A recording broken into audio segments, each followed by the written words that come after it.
ஒரு அற்புதமான ஒரு நல்ல மனிதரை இழந்துட்டோம். இவருடைய அந்த விஷயத்தை கேள்விப்பட்ட உடனே எனக்கு கை காலெல்லாம் நடுங்க ஆரம்பிச்சிருச்சு.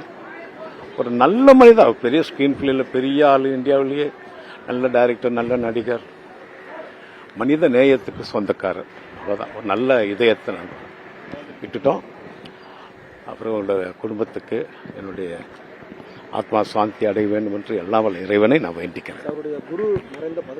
பாரு அதான் ஒரு குரு மறைஞ்ச ஒரு 17 நாள்ல அவர் மறைஞ்சிட்டாருன்னா உண்மையான சிஷ்யம் அவர் தான்.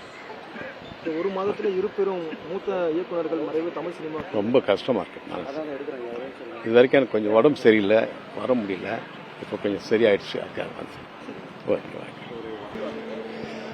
என்னால் நம்ப முடியல, ரொம்ப மனசு கஷ்டமா இருக்கு. இப்போ ஜனவரி மாதம் 50வது வருஷம் அவருக்கு அந்த துறையில் அந்த ஃபங்க்ஷன்லாம் சேர்ந்து ஒரு வாரமாக நான் அவங்க சாங் பண்ணிட்டு எல்லாமே ஒன்றா இருந்தோம். அப்போ அந்யூன்யமாக, அதாவது எந்த அளவுக்குன்னா கீபோர்டு, பாட்டு, அவருக்கு மிகப்பெரிய விஷயம் டைரக்ஷன் எல்லாம் தாண்டி இசையில் அவ்வளோ ஆர்வம். அவர் கம்போஸ் பண்ணுவார், ரொம்ப சாங் கம்போஸ் பண்ணி வச்சிருக்காரு. ஸ்ரீகாந்த், நான் எப்படியும் ஒரு 5000 பாட்டு நான் கம்போஸ் பண்ணி வச்சிருக்கேன். எல்லாமே நம்ம சாங்லாம் பண்ணலாம், அதை ரெக்கார்ட் பண்ணி பண்ணலாம்லாம் சொன்னது எனக்கு இன்னும் ரிங்காரமாக ஒலிக்குது.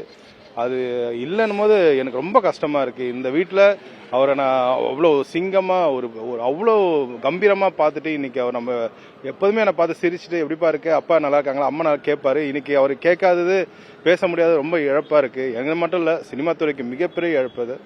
ஸோ அவர் ஆத்மா சாந்தியிட வேண்டிக்கிறேன்.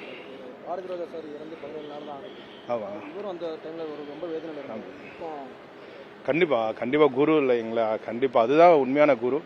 அவர் அந்த சோகம் அவர் ரொம்ப அழுத்தி இருக்கு. ஆக்சுவலா அப்படிதான் நினைக்கிறேன். ரொம்ப கஷ்டமா இருக்கு சார். நன்றி.